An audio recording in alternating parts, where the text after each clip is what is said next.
new update, there's a new update. नहीं नहीं नहीं अब जो ये चीज़ अपडेट कर रहे हैं ना मैम, वो हम कब से प्रैक्टिस कर रहे हैं?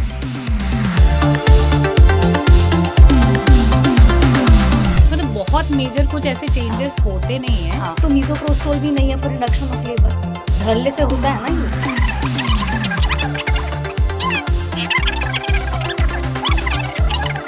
और फॉरेन में तो बोलते हैं कि उनको हस्बैंड गर्लफ्रेंड से मतलब ही नहीं है, बिकॉज पैटर्निटी उनके वहाँ पे वो नहीं है सर्टेन. आप ये भी तो सोचो ना.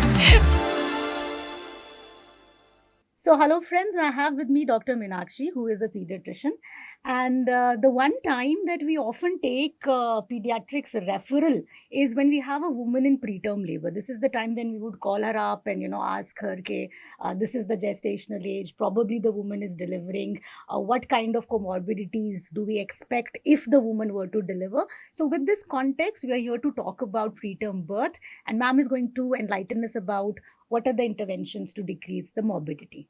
So, hi Dr. Shonali and hello everyone. So, yes, preterm birth is still a very, very important cause of neonatal mortality in our country as well as across the globe. So, prematurity is a very, very important risk factor for morbidity and mortality for neonates. So, yes, it needs to be addressed definitely. Whom do we call a preterm baby? So we all know that a preterm baby is any baby who is born at less than 37 completed weeks of gestation.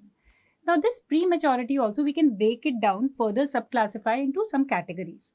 So there is an extremely preterm neonate who is born at less than 28 weeks of gestation, almost in the periviable period you can say. So less than 28 weeks of gestation, definitely very high risk of morbidity and mortality. Early preterm is between 28 to less than 34 weeks of gestation, and late preterm is between 34 to less than 37 weeks of gestation. So that is how we classify and categorize the preterm neonates. There are also some other confusing terminologies you would have heard: extremely low birth weight baby, very low birth weight baby. So they are irrespective of the gestational age. So we call it a low birth weight baby when the birth weight is less than 2500 grams.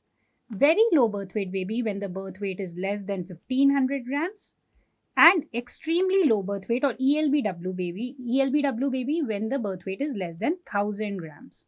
So these are definitions. So these definitions are based on birth weight only, irrespective of the gestational age.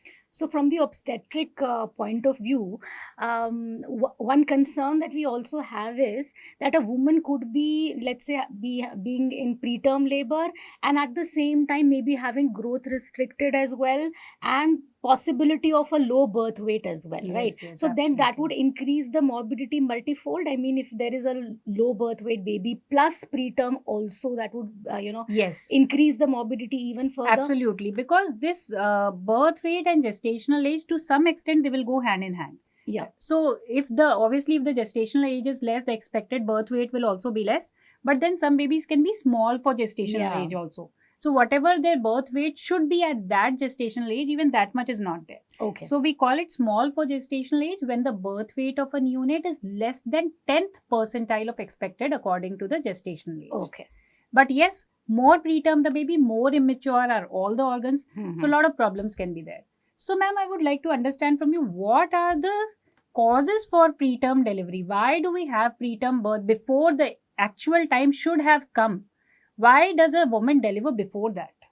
See, without going into the mechanics or, the pathophysiology of preterm birth, I won't go into too much detail with that.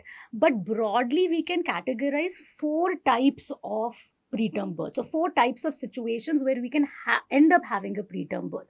So one is a woman goes into spontaneous preterm labor with intact membranes, right?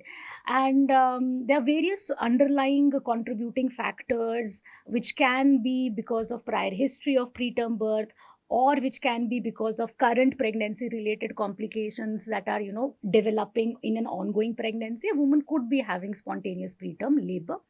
The other broad category is when she develops preterm pre-labor rupture of membranes, meaning that first membranes rupture, she is not yet in labor, then she would eventually, ultimately go into preterm labor, or it could be an indicated preterm birth. We would want her to deliver because membranes have ruptured and other complications have developed.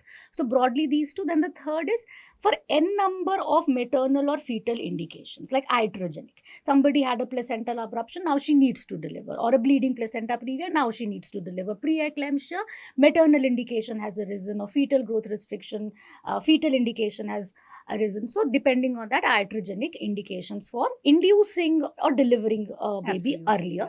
And then multifetal gestations. So broadly, these are the situations where we will find ourselves dealing with a preterm birth scenario. So, ma'am, is it also true that if one lady has already had a preterm birth, next pregnancy also there are more chances of delivering a baby preterm? Yes. In fact, this is the most important risk factor. Among all the long list of risk factors, having a prior preterm birth, I think unexplained especially, especially unexplained preterm birth, if it has happened earlier, potential of repeating so again. Taking that history is very, very important, that a previous history of preterm delivery is there or not, so that we can be better prepared next time. Yes. So, ma'am, now that we've established, okay, fine, this is a woman, she is probably going to end up in a preterm birth situation. What are the problems that we're looking at when we have a preterm newborn, when we send that newborn to you? Absolutely. So that preterm newborn can have a lot of problems almost involving all the systems of our body. So if we try to go systematically, we start from the CNS. So preterm baby would have more chances of intraventricular hemorrhage. So the capillaries of preterm babies, the blood vessels are all fragile everywhere. So they will have more chances of intraventricular hemorrhage. There will be more chances of something called PVL or periventricular leukomalacia, which can eventually lead to spastic diplegia, which is the most common type of cerebral palsy in these preterm neonates. So PVL or periventricular leukomalacia can be there. And these babies also have a higher risk of having perinatal asphyxia. So all these risk factors all these diseases would be more common in a preterm neonate. If you look at the eyes of the baby, there will be more chances of retinopathy of prematurity, and it can even lead to blindness in these babies. So we need to screen for ROP, retinopathy of prematurity, as per the recommended protocols, and early treatment has to be instituted. And we have to be very careful with our use of oxygen, with our use of inotropes, ventilation. All these will increase the risk of retinopathy of prematurity in these babies. So that is another very important entity that we need to be aware of. In the lungs, these babies can have, so very, very important, what is the most common cause of respiratory distress in a preterm neonate? We all know it is respiratory distress syndrome or hyaline membrane disease. So they have more chances of respiratory distress syndrome due to there is a deficiency of mature surfactant in them. So respiratory distress syndrome can happen. They can have because of a lot of use of oxygen, CPAP, mechanical ventilation. They can eventually develop bronchopulmonary dysplasia, which is also called chronic lung disease. So they have more chances of BPD or bronchopulmonary dysplasia. So there are more chances of pulmonary hemorrhage also. As I said, all the blood vessels are fragile. So pulmonary hemorrhage is also more common in them. And another very important entity is something called apnea of prematurity, because they have immature respiratory center in the brain also. So very easily they go into apnea, and they might even require mechanical ventilation for that. So apnea of prematurity is another important entity. More preterm the baby, more are the chances of apnea of prematurity. Is there a difference, ma'am, as far as gestational age wise is concerned? Like, can we categorize the risk of RDS based on early preterm or late preterm? Definitely, ma'am. So more preterm the baby, more will be the chances of RDS also, apnea of prematurity also. So respiratory distress syndrome is usually seen in those babies who are born at less than 35 weeks of gestation. Okay. Because mature surfactant is produced by alveoli only beyond that age. So late preterm babies might not be affected by these conditions also. Much. Okay. Yeah. Similarly, apnea of prematurity, more preterm the baby, more the chances of apnea of prematurity. And it is a diagnosis of exclusion. The drug of choice we know is injection caffeine citrate. Now, heart, if you look at, so there are more chances of PDA or patent ductus arteriosus in the preterm babies. And in preterm babies with PDA, we can do medical management. So we can use prostaglandin inhibitors like ibuprofen, indomethacin for medical closure of PDA in them. In fact, nowadays, ma'am, even paracetamol is being used because it is a prostaglandin inhibitor, so it can also be used for medical closure of PDA. But remember, only in preterm neonates it is effective, not effective in term babies with PDA. In the GI system, these babies have some feeding issues. So we know that if a baby is less than 28 weeks of gestation, the baby's gut is too immature to handle anything. Mm-hmm. We cannot give anything. So we have to give IV fluids, even total parenteral nutrition may be required. And eventually we shift on to orogastric tube feedings, katori spoon feeding, and finally breastfeeding beyond 35 weeks of gestation. So feeding problems can be there. These babies have more chances of NEC or necrotizing enterocolitis. Neonatal jaundice is also more common in these babies. Anyways, neonatal jaundice is a very, very common entity. 60% of term babies, 80% of preterm babies have clinical jaundice in the neonatal period. And there could be some general problems. So, general problems meaning there are more chances of hypothermia, hypoglycemia, more risk of neonatal sepsis in these babies, and preterm babies can also have anemia of prematurity, osteopenia of prematurity. So a lot of problems can be there. So we can see almost every system of the baby is involved, and if not addressed properly can contribute to a lot of morbidity and mortality in these babies. So when we are actually saying prematurity, it would be a good way to remember is that we are talking about the prematurity of different organ systems. Absolutely. So they're probably just not ready to be out yet, so it's like that. Yes. Right. And when we say preterm is a gestational age-wise designation, but yes, prematurity is at the important thing level, that we yes. need to remember. Yes. So, ma'am, can we do something? If prematurity is inevitable, there are so many risk factors that the mother has, Yes. and a preterm delivery is imminent. Can we do something to decrease the morbidity of these preterm babies? Yes, antenatally, like if you're in a situation where a woman is going to end up delivering a preterm newborn, there are benefits of antenatal corticosteroids. So, ma'am, among the complications and problems that you have listed, in which situations are antenatal corticosteroids useful? Okay, so antenatal steroids definitely are found to decrease the risk of certain diseases, like it will decrease the risk of respiratory distress syndrome or hyaline membrane disease that we talked about, and it will decrease the risk of necrotizing enterocolitis. Okay. So that is a very important cause of mortality in the babies. And it can decrease the risk of intraventricular hemorrhage also. And overall neonatal mortality will also be less if the mother has received antenatal steroids. So we are not talking about giving steroids to the baby. We are talking here about antenatal steroids being given to mother who is expected to go to preterm delivery. Yeah. So, ma'am, which mothers exactly? Whom are we looking at? We are looking at, the question is, when do we give antenatal corticosteroids, right? So a single course of corticosteroids is recommended for those women who are between 24 and 34 weeks of gestation and who are at risk for delivery within the next 7 days. So we have to identify those set of women whom we feel that, okay, they are likely to deliver. Absolutely. And end up having a preterm birth. So they are diagnosed with preterm labor. Okay, they may be presenting with PPROM, because we know with PPROM, even if we are going for conservative management, they may need to get delivered early or will spontaneously go into labor, yes. Or even when we are going for a planned preterm birth. Like for example, we have a woman with placental abruption, supposing, and we have to induce her, and we'll start with the antenatal steroids because now she will deliver, right? Yeah. Or let's say, for example, we have a preeclampsia patient and we had to induce her because her BP was shooting up or she was developing some complications, and we're planning, okay, now we're starting inducing. And the thing about induction is that, it works like, we've started with the induction, it will take some time for her to deliver. So we take that opportunity and we will start with the antenatal corticosteroids, right? So these are the three broad areas where we have to use antenatal steroids, right?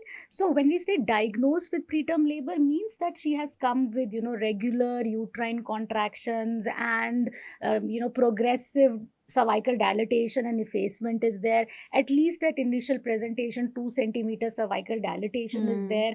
So that criteria has been established that she is, yes, indeed, established in preterm labor and is likely to deliver in the next 7 days. Right. So, ma'am, we have two corticosteroids, dexamethasone, betamethasone, right? So, how do we select the agent? Is one better than the other, and what are the different dosages regimes? So first I would like to take up the dosage, because it is very, very important for all the medicos, all our undergraduates, all of them appearing for any exam to know. So there are two steroids, as ma'am said. So we have injection dexamethasone and betamethasone. So the dose of betamethasone is 12 milligram intramuscularly, 2 doses, 24 hours apart. So the total dose being 12 into 2 is equal to 24 milligram. The total dose of dexamethasone is also exactly the same, just that each dose is half of the dose. So it is 6 milligram, 4 doses, 12 hours apart. So again, the total dose being 6 into 4 is equal to 24. So the total dose in essence is same for both the steroids. It's just that the regimen is slightly different. So betamethasone 12 milligram, 2 doses, 24 hours apart. Dexamethasone 6 milligram, 4 doses, 12 hours apart. Now both of them, we know, ma'am, are equally efficacious. So we can actually use either of them. Though betamethasone has been believed to be slightly more neuroprotective as compared to dexamethasone, but again, dexamethasone is much more easily available, more economical, and dexamethasone is the one that is recommended as per our Indian guidelines as well. Yeah. हाँ, so that's true actually, you know, because हम लोग we use dexamethasone only. I mean, I remember from my undergraduate and postgraduate years, हम लोग अपने सरकारी अस्पतालों में dexamethasone ही लगाते थे. It is available free of cost, government supply में, right? Now another concern with betamethasone is हम लोग शायद भूल जाते हैं कि जो recommendation है जिन guidelines का कि betamethasone उनका choice है, we have to make sure that the vial of betamethasone, no, that contains two salts, betamethasone sodium phosphate and betamethasone acetate. Right, ये दोनों का कॉम्बिनेशन होता है उस वायल में. और जो बेटनीसॉल जो ऐसे मार्केट में आती है, जो हम देखते हैं बेटनीसॉल जो आता है, उसमें the salt composition is not appropriate, it is not correct. तो हम कभी कभी ब्लाइंडली बेटनीसॉल ना दे दें, हमें ये भी ध्यान रखना पड़ता है कि उसका सॉल्ट कॉम्पोजिशन क्या है. तो उस हेडेक से भी बच जाते हैं हम लोग. तो डेक्सामेथासोन ही हमारे लिए ड्रग ऑफ चॉइस है. एंड वेरी वेरी इंपॉर्टेंट कि first dose has to be given. ये नहीं सोचना होता है कि भाई हमें लग रहा है कि वुमन तो लेबर में आ गई, ये तो अभी तुरंत ही डिलीवर कर जाएगी, पूरा कोर्स खत्म ही नहीं हो हमारे पाएगा. को तो पूरा कोर्स कंप्लीट 4 डोज लगाते लगाते तो 2 दिन बीत जाएंगे, हम लगाते ही नहीं, ऐसा नहीं. So even if she delivers after giving 1 dose only, then also you give. some benefit is definitely there, right? Because the benefit extends, the proper benefit extends from 24 hours after starting the dose और 7 days तक रहता है वो. मतलब हमने course complete कर दिया, फिर 7 days तक वो बेनिफिट एग्जिस्ट करता है. लेकिन सम बेनिफिट तो एक डोज का भी होएगा ही होएगा, इसलिए we should give. Even if you definitely start it, है ना, करना ही है. So repeated courses का कोई benefit? मैम, हम लोग लगाते नहीं है रिपीटेड कोर्सेज जनरली. एंड कोई गाइडलाइन भी नहीं कहती है जनरली कि रिपीटेड कोर्सेज हर सिचुएशन में लगाने चाहिए. रिपीट कोर्स से हम समझ क्या रहे हैं? हम रिपीट कोर्स से ये समझ रहे हैं कि कई बार ऐसे होता है, women will come with the threaten preterm labour like situation. हमने उनको ऑब्जर्व किया, मॉनिटर किया, उनके पेन बंद हो गए, फिर हमने उन्हें घर भेज दिया, right. Only about 10% of women who come with the initial presentation of preterm labor actually go on to deliver in the next 7 days. तो अब अगर हमने वहाँ पे उनको स्टेरॉइड लगा दिया था, ठीक है, फिर वो 7 दिन भी बीत गए, वो तो डिलीवरी नहीं हुई, और फिर वो दोबारा अगर प्रीटर्म लेबर करके फिर से आ गई, तो क्या रिपीट कोर्स देना चाहिए? So this is the sort of repeat course we are talking about, right. तो इसीलिए हमारा क्लिनिकल प्रैक्टिस में क्या होता है, जब हम पहला कोर्स लगाते हैं ना, तो ही हम चुन के लगाते हैं. इसीलिए वो मैंने कैटेगराइज किया था that she has to be established within next 7 days deliver हो जाएगी, ऐसा लगता है, तभी हम तभी लगाते हैं. हम बहुत कॉशियसली लगाते हैं, ऐसे हर किसी को नहीं लगाते हैं कि. So we have to make sure that there is high likelihood of delivering in the next 7 days, ताकि बार बार हम इस सिचुएशन में ना पड़े कि रिपीट लगाने की नौबत आ रही है, राइट. इस पे एक जो रिकमेंडेशन है WHO का है रिगार्डिंग रिपीट कोर्सेज. वो कहता है एक रिपीट कोर्स हम दे सकते हैं अगर मान लीजिए वुमन 24 to 34 वीक्स के बीच में है, वो प्रीटर्म लेबर के साथ आई, हमने एक कोर्स लगाया और किसी कारण से वो कोर्स इनकम्प्लीट रह गया, वो कोर्स हमने पूरा नहीं किया और 7 दिन से ऊपर हो चुके, बेनिफिट चल रहा है ना, benefit benefit of Benefit, benefit 7 days 7 तक, डेज next तक 7 लास्ट days करता है तक, एक बार हाँ, कोर्स लगाएगा, हम्म, तो 7 डेज के बियॉन्ड भी हो चुके हैं, तो हम उस सिचुएशन में एक हाँ, बार को रिपीट कोर्स, वो भी हाँ, एक ही बट के लिए बार करते बार हैं, रिपीट डोज बार तो बार डेफिनेटली रिपीट नहीं करना, course so the correct. baby को भी there can be Yes. some neurodevelopmental issues, so studies have seen, though it is not conclusive, but there may be effect on the baby as well, तो Yeah, हमें yeah. cautious So रहना repeated होगा. courses are not preferable at all.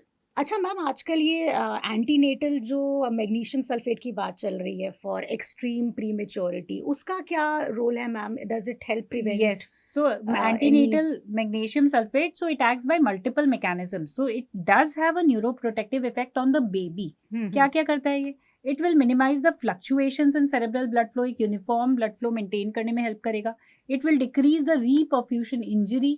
It will block the calcium mediated एक intracellular जो damage हो सकता है, especially CNS में we know if damage happens it becomes irreversible, तो उसको prevent कर देगा. And it has been seen in various studies, जिन बेबीज को एंटीनेटल पीरियड में मदर को अगर मैग्नीशियम सल्फेट मिला, if it is a preterm delivery of course, तो there is a decrease incidence of cerebral palsy at 3 years. But term delivery अगर anticipated है तो उसमें कोई रोल नहीं. So antenatal magnesium sulphate does have a neuroprotective role for the baby. So ma'am, which mothers do we give antenatal magnesium sulphate to? Magnesium sulphate हम किन mother's See, को? universal practice नहीं है. However, it has come in the guidelines. So recently, Foxy has also come up with the guidelines on management of preterm labor, and they are also now recommending antenatal magnesium sulfate. However, number required to treat की बात करते हैं ना, कि कितने women को देना पड़ेगा magnesium sulfate जिससे एक cerebral palsy का केस prevent हो, तो it's quoted as 63. Okay. So there are people who will support the use of magnesium sulfate, there are people who will not support the use of magnesium sulfate, but I will tell you what the recommendations are. कि भाई imminent preterm birth होना चाहिए. Imminent preterm मतलब कि होने वाला है preterm birth, and fetus has to be viable and less than 30 to 32 weeks. Now मैंने range भी इसलिए बोली है because again different international guidelines write differently. Like for example, FIGO says less than 30, right? Foxy will say less than 31, and then there are others will say less than 32. तो इसमें कोई clear consensus नहीं है actually, but लेकिन हाँ extreme prematurity में when there is imminent risk of preterm birth कि अब delivery होएगी ही होएगी तब देते हैं, because हमें देना भी 24 hours तक ही है, ठीक है? Like for example, हमने अगर प्लान करके किसी का अर्ली प्रीटर्म बर्थ करा रहे हैं और एक्सपेक्टेड है कि विद इन 24 आवर्स डिलीवर कर जाएगी, तो हम चाहते हैं मैग्नीशियम सल्फेट दे दें. एटलीस्ट 4 घंटे का इन्फ्यूजन वुमन को जाना चाहिए बिफोर बर्थ, ये गोल रहता है. 24 से बियॉन्ड नहीं देते हैं, उसके बियॉन्ड देने का कोई मतलब नहीं है. तो IV लोडिंग डोज है 4 ग्राम डाइल्यूट करके स्लोली ओवर 20 to 30 मिनट्स, और उसके बाद 1 ग्राम पर आवर मेंटेनेंस डोज, जो कि हमें तब तक देनी है जब तक डिलीवरी नहीं हो जाती.